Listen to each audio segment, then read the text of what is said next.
So sino po ang maka-explain dito sa the Islamic solution to the economic problem or al-hallul islami lil mushkilatil iktisadiyah? Tafaddalu, basahin mo na. Bukan mo Sister Princess, basahin mo tapos explain mo hanggang here. Okay, Doc. Assalamualaikum warahmatullahi wabarakatuh.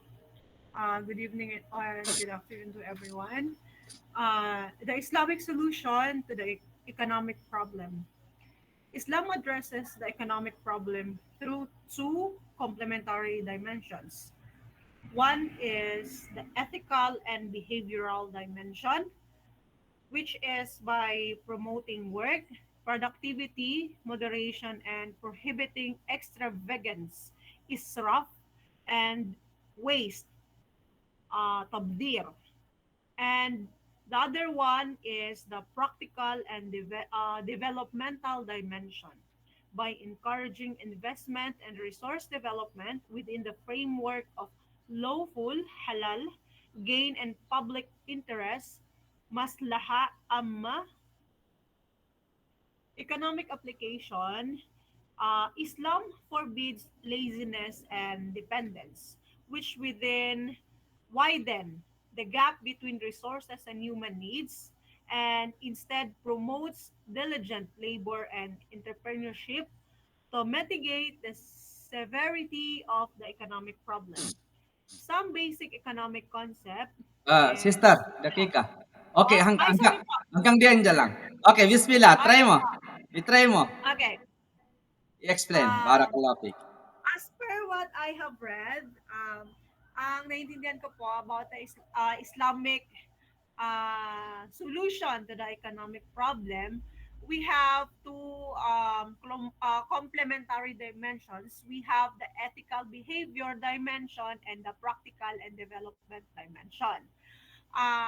First, we can talk about the ethical and behavioral dimension, which is by promoting work, productivity, moderation, and prohibiting extravagance and waste. Doc, if I'm not mistaken, can you please broaden this extravagance and waste? Kumbaga, uh, I'm asking you, kasi iba yung pagkakaintindi ko, Doc.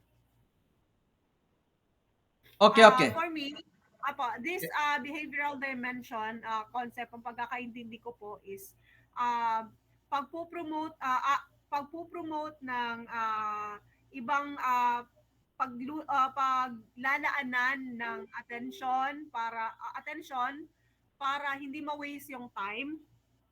And then number two is the practical and development dimension, which is ang pag-encourage na mag-invest sa mga resources para magkaroon ng development. Yung hindi ko siya masyado maintindihan, Doc, yung sa definition ng practical and development. But Okay. I can explain the economic applications. Walang problema po. Yes, Mamaya, ikon natin. Barakallahu fik. sir, Application. Ano yung application? economic application, well, everyone, ang Islam ay nagbabawal o hindi nagpo-promote ng laziness. Kasi po, sa Islam, ang laziness is a form of something na shaitan. Kapag hindi ka gumalaw, it means naano ka ng shaitan dahil doon sa pagiging laziness. Yun lang po, Doc, as of the moment. Barakallahu fikum. Ang tanong mo, jazakillah khairan Sister Princess, mumtaz, masyaallah. Maganda po.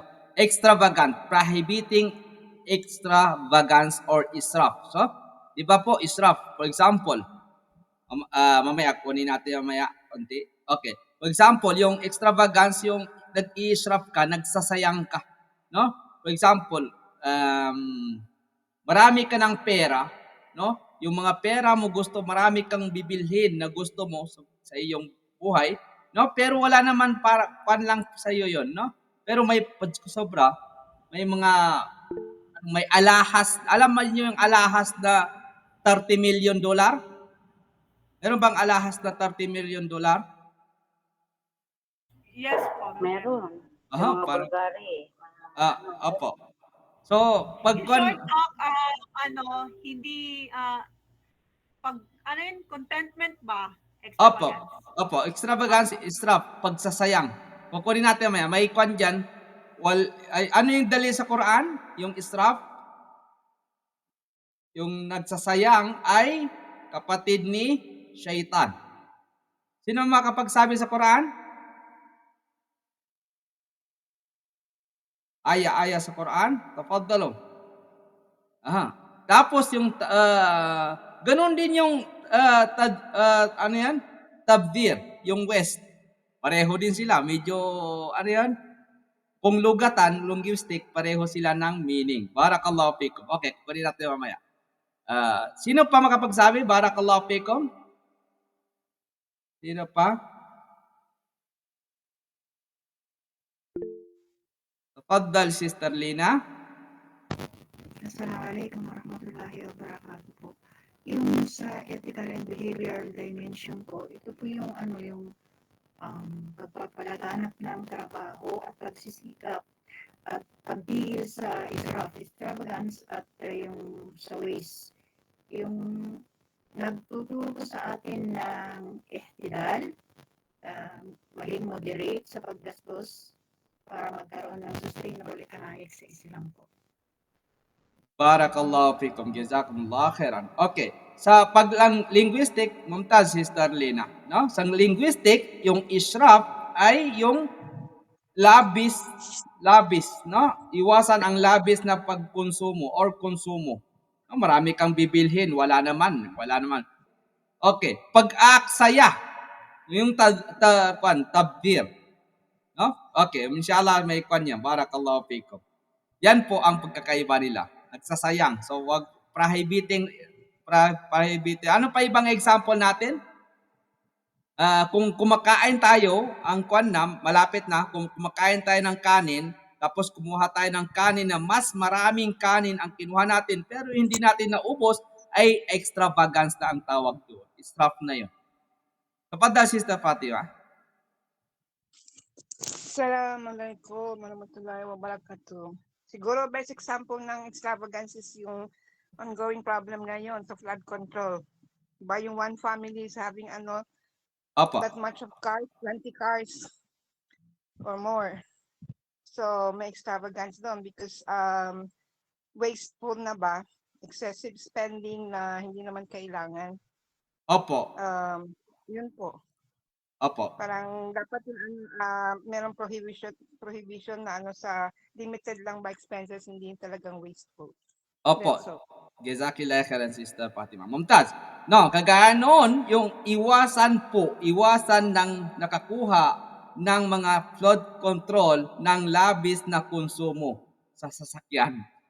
So bawal po yun, prohibit yun. Prohibiting extravagance po, no? Yung maraming pagkonsumo na hindi mo naman nagagamit, israf ang tawag doon. Maraming example ng israf. Pag-aaksaya, no? Yung di pag-aaksaya, yung west, yung pag-aaksaya na example ng pag-aaksaya sa inyo. Nag-aaksaya ka lang. O, Sister Laila? Okay, dakika. Ano po, sample po ng mga pag-aaksaya is, let's say, hindi naman siguro masamang travel, no? Travel is life and goal. Pero pagka, syempre, yung iba is, tawag na to, may iba kasi, Doc, na parang luxury na lang nila yung pagta-travel without thinking na meron pa po tayong pwedeng paglaanan sa pera na mas nakakatulong po and mas ikatutuwa po ni Allah. So, ganun po. May Naam iba po. na, syempre, oo, Pwede. pwede, iba yung, syempre makikita natin sa lifestyle ng mga mayayaman, no? Private plane, yate, tapos, of course, tawag nito, mga mamahalin na mga alcoholic drinks, pagkain na hindi naman siya, kumbaga, sa katawan natin or kinakailangan sa katawan natin. In which, kung sa atin lang sa Islam, tayo, mga Muslim, Kaysa ba naman na iwaldas natin, wala namang problema mag-enjoy. Honestly, karapatan natin yan. Pero hindi lang sana kalabisan na, of course, no, pwede din natin yan isakat or isadaka para mas Na. marami pang Naam, mas better pa isadaka natin, no? Okay, Bara. Mamaya, i-explain ko sa inyo ano yung ethical and behavioral dimension and practical and development dimension. Tapadal, Sister Princess. After that, explain natin lahat. Barakallahu. Okay, Doc, assalamualaikum po. Good evening again. Ang pinaka-basic and primary ng pagsasayang or abuse is yung sa tubig po, kapag ka puno na yung puno na yung balde or puno na yung baso, especially ang pinakamalaking example dito is yung pagtututbrush. Although hindi natin ginagamit, pero hinahayaan na natin yung gripo kahit hindi pa natin ginagamit yung tubig. So it's a basic form of pagsasayang po. Tama, Masya Allah. Marami po example ng israf. Yun po, yung kahit pagwudo, no? Pinagbawal yan na mag-israf tayo ng tubig sa wudo. For example, na mahagos lang tubig na wala naman. Konti lang, for example. Na-israf din yan. Okay. Marami pong ipindi po sa definition yan, mga sisters and brothers. No? Yung extravagant, pwede pupunta sa economics. Pwede pupunta saan? Sa ibadat. Ayun. Lahat, marami siyang pupuntahan. No? Okay, kagaya ng sa wudu. No? Kailangan wag tayo mag-israf, no? Extravagance ng tubig dahil po, no? Ang tubig ay napakahalaga at bawal po. No? Kahit marami pang tubig. No? Kagaya dito sa Middle East, konti lang tubig namin dito. No? Konti lang ang wudu. Okay, bismillah. Barakallahu fikum. Tuloy na tayo? Okay, explain natin. Ya ikhwani wa akhawati, the Islamic solution to the economic problem, bawal yung prohibiting extravagance, bawal ang israf, bawal ang tabdir. Okay, ano kaya meron dyan? Okay, ang Islamikong solusyon sa problemang ekonomiko ay isang balancing sistema na nakatuon sa dalawang pangunahing aspeto. Ano yung pangunahing aspeto? Yung A at saka B, no?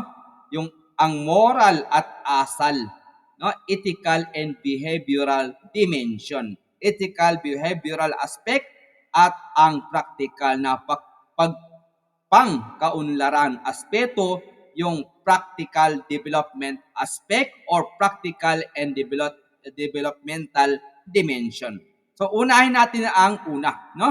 Ang aspeto moral at asal, yung ethical and behavioral dimension or ethical and behavioral aspect. Depende po sa atin, no? Pag marami tayong vocabulary, lahat niyan ay tama.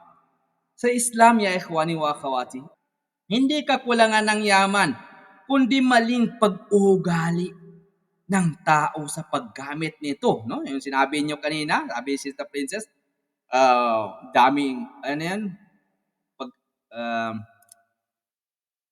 paglalabis, paggamit ng tubig, no? Or yung magsasayang lang sila ng mga ganito-ganito. So marami yan, no? Dito ya ikhwani wa akhawati, yung po ang problema, no? Kundi maling pag-uugali po ng tao sa paggamit ng yaman, ng likas yaman. Dahil dito ya ikhwani wa akhawati, itinuro ng Islam po ang mga halagang pang-ekonomiya tulad ng i'tidal. Ano yung i'tidal? Moderation, ang pagiging katamtaman sa paggastos, no? Ano yung pagiging katamtaman sa paggastos? For example, doon sa wudu, magwudu ka, maggamit kang tubig, katamtaman lang, huwag kang buhos ng tubig. For example, bawal 'yon. So, iwasan ang labis na konsumo, yung israf, no? Huwag masyado maggamit ng tubig na 'yon ng marami, no? Konti lang. O pag-aksaya, no? Masayang lang. No? Waste yung tubig na hindi mo naman binuhos mo lahat. No? Wala, maubusan ng tubig, no? Ano yan? Mag-complain tayo sa Nawasa. Ano yung Nawasa? Nawasa ba yung kumpanya ng tubig yan? Okay. So, wala po. Maynilad na, Dok. Naam? Maynilad na. Maynilad na? Oh, okay. Maynilad na kung sa Manila. Pero doon sa Pilipinas, parang Nawasa. Sa Mindanao, hindi ko alam. Ano na dyan sa Mindanao? Nawasa? Seoul. Code dito sa Cagayan. Code? Marami palang klase. Water district. Okay, may mali. Sa amin, water district. Water District, marami. Allahu Akbar. Dito naman sa amin, Biwang District. Water. Biwang District, water.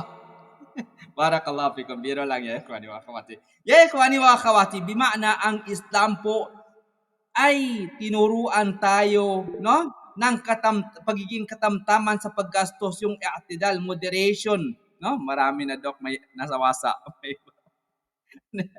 Ano nawasa? Okay, marami na doc. May nawasa, may bawasa. Ano yung bawasa? Okay, walang problema, sister. Okay, dito ang i'tidal, yung moderation. Yung katamtaman lang na paggastos o paggamit ng likas na yaman, no? Iwasan ang labis na konsumo po, yung extravagant, prohibiting extravagance, pag-aksaya, no? Tabdir. So, mamaya kunin natin example diyan. So, al-amal wal intaj po ya ikhwani wa akhawati. Al-amal wal intaj, yung work and production. Work and production, ang paggawa ay itinuring na ibada. Pagsamba. Ang produktibong paggawa ay daan sa kaunlaran. Ang adamut tawakul, no? Avoiding, no? Avoiding, ano yung avoiding doon? Avoiding laziness and overdependence. Ang Islam ay nagtuturo ng tawakkul, no? Tawakkul, ngunit hindi tawakkul katamaran, at kawalang aksyon. For example, tawakkul na lang ako sa Allah, matutulog na lang ako, may rizki naman ako bukas. No? Or may darating na 1 million sa akin bukas, matulog lang ako, di ko tulak sa bahay. Walang ginagawa. Wala pong ganun. No? Wala pong ganun. Pakukuha natin yung laqad khalaqanal insana fi kabad. Yan ang dalil niya. Tingnan niyo yung ayaw mo yan. Sa suratul Balad. Tingnan niyo anong ibig sabihin niyan. Laqad khalaqanal insana fi kabad. Barakallahu fikum. Dito ya ikhwani wa akhawati, ano ang halimbawa natin dyan sa ethical and behavioral dimension? Ipunin natin yan. Work productivity, moderation, prohibiting, extravagant, israf, and waste of there. No? Ang isang negosyanteng Muslim na gumagawa ng halal na produkto at umiwas sa pandaraya ay hindi lamang kumikita ng kambuhayan kundi tumutupad sa maqasid asy-syariah, mga layunin ng batas Islamiko, pagpapanatili ng kabuhayan, moralidad at hustisya sa lipunan. Yan po ang example ng ethical and behavioral dimension. Barakallahu fikum. Ulitin natin. Ang example po ng ethical and behavioral dimension or ethical and behavioral aspect ay ang isang negosyanteng Muslim, no? Na gumagawa ng halal product. May halal product siya at umiiwas sa pandaraya ay hindi lamang kumikita ng kabuhayan na halal, no? Kundi tumutupad sa maqasid asy-syariah. Ano yung maqasid asy-syariah? Inshallah may subject kayo dyan. Mga layunin ng batas Islamiko. The objectives of Sharia, no? Batas ng Sharia. Pagpapanatili ng kabuhayan, moralidad, at hustisya sa lipunan. Wahakada. Ano yung hustisya sa lipunan doon? No? Hindi ginamit sa flood control. Hustisya yun. No, hindi niya ginamit, kundi ginamit niya para sa pera ng bayan at sa mga mahirap na ganito. Ganun. Okay, mas maraming explanation. Okay, dito naman tayo sa aspetong practical at pangkaunlaran. Yung practical and developmental dimension or practical and developmental aspect. Ang Islam ay nagbibigay ng malinaw na direksyon sa pamamahala ng yaman, wealth management, production, no? Mayroon tayong tinatawag na istithmar al-mawarid. Ano 'yan? Yung resource investment, ang paggamit ng likas na yaman upang mapalago ang kabuhayan ng bansa. Anong halimbawa niyan? Yalla. Bigyan ka ng ang paggamit po ng likas na yaman upang mapalago ang kabuhayan ng bansa. Una, Halimbawa niyan, paggamit ng wakaf lands, no? Malaki pong pagtulong nito sa ekonomiya yung wakaf, no?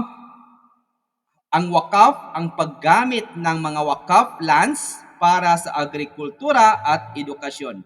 Sino malawak ang lupa dito? Pwede kayo magwakaf. Taniman natin at saka patayuan natin ang paaralan, no? Ang paggamit po ng wakaf lands para sa agrikultura at edukasyon. Allahu Akbar. Yan po ang solution, the Islamic solution to the economic problem, very easy. No? Napakagaan. Okay, tanmiyatut tarawat. Ano yung tanmiyatut tarawat? No? Ang tanmiyatut tarawat, ang pagpapalago ng yaman sa paaralan, no? Ano yan? Wealth development. Yung wealth development. Ang wealth development po, ya ikhwani wa akhawati, ang pagpapalago ng yaman sa paraang halal tulad ng musyaraka, partnership, or mudaraba, profit sharing. Lahat musyaraka, mudaraba ay nasa Islamic banking. Lahat yan. Okay. Al-maslahatul amma, public interest naman, ang mga desisyong pang-ekonomiya ay dapat nakabatay sa kabutihan ng lipunan, hindi sa pansariling interest. Anong halimbawa niyan? Pagbabawal ng riba sapagkat nakapinsala ito sa mahihirap. Okay. Yan po. No, anong application natin dyan sa economic application? Kunin natin ang Islamikong ekonomiya, the Islamic economics or the al-iqtisad al-Islami ay nagbabawal sa tawakkul. Ano yung tawakkul? Sabi niya, hindi na ako magtrabaho, may rizki din ako. Kasi nakasulat na yung rizki ko. May nakuha yung akida niya. Kapag-aral siya ng akida, for example, sabi niya may rizki, nakasulat namang rizki. Di ba? Tama po ba nakasulat ng rizki natin? Sabi niya, hindi na ako magtrabaho. Ano sa palagay niyo? May darating ba sa kanya? Wrong. Wala. Wala. Ang Islamikong ekonomiya ay nagbabawal sa tawakul, no? Yung idle dependence at yung laziness, dahil ito ay nagdudulot ng economic gap, ang agwat sa pagitan ng mga resources, yung mawarid at human needs, yung hajat. No, itinuturo nito ang diligence in work. Ano yung diligence in work? Pagsusumikap sa paggawa upang mapalago ang produksyon. No, yung management of resources. Ano naman yung management resources? Mabisang paggamit ng likas at tawing yaman. No? Ano naman yung organization of production? Pagpaplano at kooperasyon upang maiwasan ang pag-aaksaya. No? Dito na.